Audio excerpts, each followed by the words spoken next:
coming your way. Hey, hey, it's video of the day. They're still on a bender over gender. Over the weekend, the DNC elected its new officers, and following with their woke pronoun rules, they ensured the appropriate number of he's, she's, and neither nors were elected. Roll it, Gladys.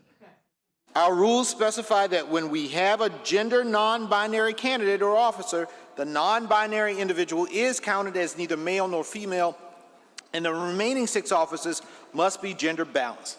With the results of the previous elections, our elected officers at this point are currently 2 male and 2 female.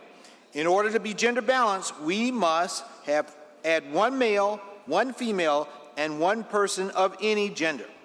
Of any gender. That means you, Jamie. That was the opposite of clear. So how will this all work? As we must elect a candidate of any gender as well as 1 male and 1 female vice chair. We will first ask members to elect a candidate of any gender on the first ballot. After a candidate is elected on the first ballot, we'll have 1 officer of the 3. So we will know which position is filled of the 1 male, 1 female, and 1 vice chair of any gender. Our second ballot will also be for a candidate of any gender. Then our third ballot will be the 3rd position that is remaining based on the 2 results. Now, you know what's funny about this? Do you notice what's missing? Where is the sign language person? Committed suicide. Oh, yeah, you think that's funny? Well, I'll send my letters to you. Julia, this almost goes back to what you said in the A block. The reason why, I don't think that guy really wanted to do that, but there is a fear of the contempt. So you have to do this kind of like virtue signaling theater because you don't want to become the object of all the contempt either. And that's all the Democratic Party is today. Yeah. It's virtue signaling. I mean, I felt when I was watching that I was watching a Star Trek convention. Yeah. I mean, Democrats and the left have this crazy cartoon floating around in their head that we live in an oppressive society and that they are the rescuers of this intersectional matrix of oppressed peoples who are on stolen land and whose, highest calling is the exaltation of queers in Palestine. Yeah. I mean, it's insane, and it has birthed what is just nothing more than an identity politics on the left, which has, produced things like DEI, which are race preferences. And, it's extraordinary. The people who they are doing this on behalf of don't support it. You can go back to the 1970s and 1980s, and you can poll the black and brown communities. They have been opposed to gender preferences, race preferences, identity preferences for 50 years. But, this is very useful because it advances the interests of the elites on the left. This sort of virtue signaling enhances the social credit scores of folks on the left, but it is deeply out of touch. And what we saw over the weekend just gives us more evidence that the Democrats have learned nothing. Yes. And they're not going to change. They're not going to change. By the way, same smattering of applause over there in the corner. Have that man taken out. Kat, when you were watching that guy, did you get a sense that he was just not into it? Mm-hmm. Yeah, he was just like, it was like you could have put he had an invisible gun to his head. I feel like you could have said, explain, and he'd have been like, I cannot. Because who could? Yeah. And that old lady, did she get up and go to the bathroom while he was talking? Because while he was starting going blah, blah, blah, blah, gender, blah, blah, which is, that's all we all heard, right? Yeah. So she's sitting there like what? And then when he's still going, she's not there, and then she comes back. I feel like she was like, this is a perfect time to go to the bathroom. I'm not going to miss anything. Because I still don't know what he said. Neither do I. And it's just, who is this for? Yeah. Who is this for? Because it's not for anyone as he would, of any gender, as he would put it, right? Yeah. Nobody's helped by this. No. It's ridiculous. It's nonsense. The fact that it didn't Maybe Republicans are helped by it. Yeah, definitely. I want more of this.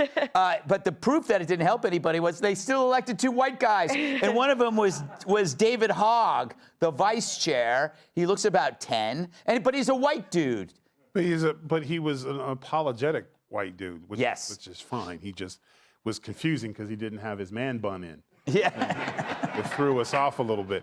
Listen, there's not enough weed in Humboldt, California, or Oregon to understand the words that was coming out of his mouth. And I think, I also think it's important that he was letting everyone know, former chair, Yeah. that he could not wait to leave this job. Okay, so he read that, and yes, Kat, she went to the bathroom, and then you know what she did? She used this like I would have, because the people we didn't see would have also left. There was a lot. Everyone got up to go to the bathroom, and then when you go out to get to the bathroom, you have to look for the correct gender bathroom. That's a whole other 15 minutes. So the great bathroom search for your gender alleviated you from hearing that was coming out of his mouth, because basically he was like, if you have to get elected first. That's the one thing I learned from that, because you could get elected and be like, I'm in. Like, oh, you're the third man elected, so you're out. Yeah. Unless, I identify as a non-binary llama, then you're in. Yes. And then, what would be great when you say unless, and they go, well, I'm non-binary, and then you go, prove it. And then you start unbuttoning your Well, if they're shirts. non-binary, wouldn't they just have to sit there? I guess so. I don't know. You're non-binary, Jamie, in that neither sex likes you. Okay.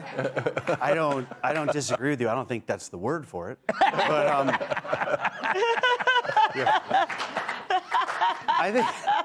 I think Tyrus makes a good point. I think the woman in the background was the only one we could see walking out. Yeah. Do you think too the priorities are messed up? Like, we're in a serious situation to be talking about this. This is like if you were on a sinking boat and people are pouring buckets of water and this guy's like, I got swimsuits. I got brand new swimsuits. I actually didn't know what non-binary was. So before we came on TV, I go, I don't want to seem ignorant on the show. Let me look. First I tried to figure it out by myself. I go, non-binary. I think that means you're either a 1 or a 0. That's not what it means. I looked it up, and I looked up non-binary definition, enter on Google, and it said gender fluid. And I was like, okay, what do you do if you still don't know what that would mean? Then I looked up gender fluid definition, enter, and it said non-binary. And I was like, I am caught in a loop of not knowing. Yeah, right. Non-binary is 1 and 0s. Yeah. Yeah.